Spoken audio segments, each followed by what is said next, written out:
Absente depuis plusieurs mois désormais, Céline Dion, on le sait, souffre de graves problèmes de santé, notamment des spasmes musculaires qui semblaient lui faire affreusement mal et l'empêcher de finir toutes les dates de sa tournée.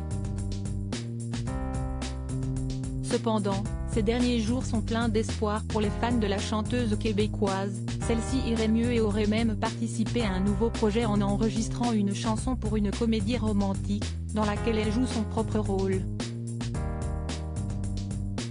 De quoi relancer les nombreuses rumeurs qui entourent sa santé. Certains, notamment, pensent que la chanteuse souffrait en réalité d'anorexie cachée.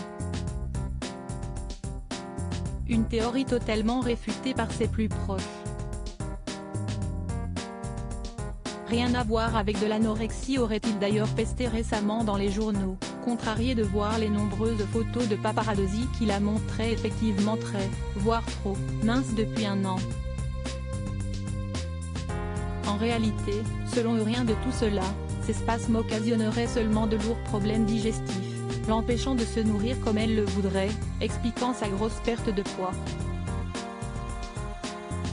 Et si la star semble désormais sur le chemin de la guérison, ses fans vont devoir être encore un peu patients avant de la voir en Europe. En effet, comme elle l'avait expliqué dans une vidéo il y a plusieurs mois déjà, au printemps dernier, la guérison est très longue.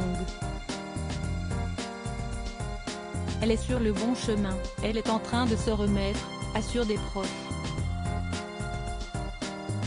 Mes médecins me suivent et je reçois des traitements, mais j'ai toujours des spasmes musculaires, avait-elle expliqué dans cette unique prise de parole sur les réseaux sociaux, avant de prévenir, la récupération prend beaucoup plus de temps que je ne le pensais et je me dois d'être en pleine forme, en pleine santé, pour que je puisse donner 100% de moi-même sur la scène. Espérons que la chanteuse finisse par se remettre entièrement et que les nouvelles s'améliorent enfin pour elle, qui n'a pas été épargnée par les épreuves ces derniers temps.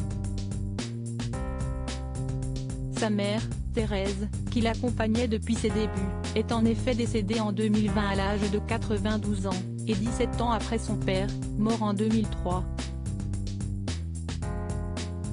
Un décès qui s'ajoute évidemment à la perte de son mari et manager René Angélil, décédé en 2016 d'un cancer et qui l'avait laissé seul avec leurs 3 enfants René Charles, 21 ans, et les jumeaux Eddie et Nelson, 12 ans. Une perte très difficile pour la chanteuse qui semble cependant désormais reprendre le dessus et que l'on pourra donc retrouver au cinéma, avec Priyanka Chopra notamment, dans son propre rôle. Avant peut-être un retour sur scène en 2023 ?